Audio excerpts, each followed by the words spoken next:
എന്തെങ്കിലും ഒരു പ്ലാൻ വേണ്ടേ? എന്തെങ്കിലും ഒരു ആക്ഷൻ പ്ലാൻ വേണ്ടേ?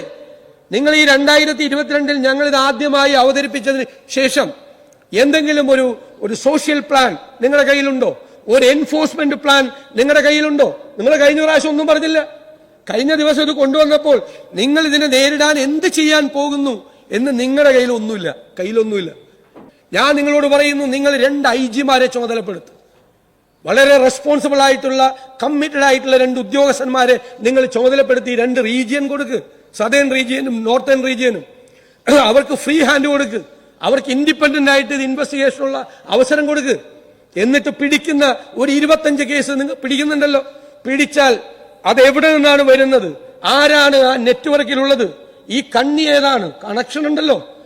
ഏറ്റവും കൂടുതൽ ഇത് എവിടെ നിന്ന് വരുന്നു, എവിടെ നിന്ന് കേരളത്തിലേക്ക് ഇത്രയും വലിയ ക്വാണ്ടിറ്റി വരുന്നു എന്ന് നിങ്ങൾ ഒരു 25 കേസിൽ പിടിച്ച് അവരെ അകത്താക്കിയാൽ ഞാൻ പറയും, സ്പിരിറ്റിൽ ഉണ്ടായതുപോലെ കേരളത്തിലേക്ക് ഇനി ഡ്രഗ്സ് അയക്കണ്ട എന്ന് ഈ ഡ്രഗ്സ് ലോബി, ഈ ലഹരി മരുന്ന് മാഫിയ തീരുമാനിക്കും.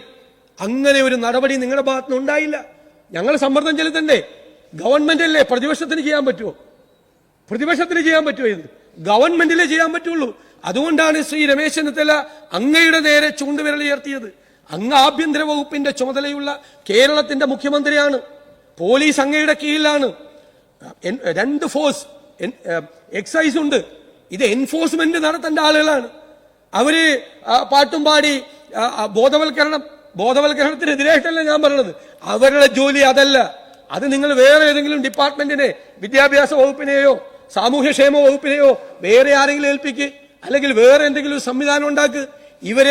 അവർക്ക് അതിനൊന്നും നേരമില്ല. കാരണം അവർക്ക് മര്യാദയ്ക്ക് വാഹനമില്ല, മര്യാദയ്ക്കുള്ള പോലീസ് ഫോഴ്സ് ഇല്ല. ഇപ്പൊ തന്നെയുള്ള ആള് ഞങ്ങൾ ഇവിടെ കൊണ്ടുവന്നിട്ടുണ്ടല്ലോ, ഉള്ള ജോലിയുടെ ഇരട്ടി ജോലി ചെയ്യുന്ന അവരുടെ സമ്മർദ്ദം. അപ്പൊ കൂടുതൽ ജോലി അവരെ ഏൽപ്പിക്കില്ലേ? അപ്പൊ ഇത്തരം കാര്യങ്ങളൊന്നും അല്ല അവരെ കൊണ്ട് ചെയ്യിപ്പിക്കേണ്ടത്. അവരെ എൻഫോഴ്സ്മെന്റ് നടത്താൻ വേണ്ടിയിട്ട് അവർക്ക് ശക്തിയാകണം.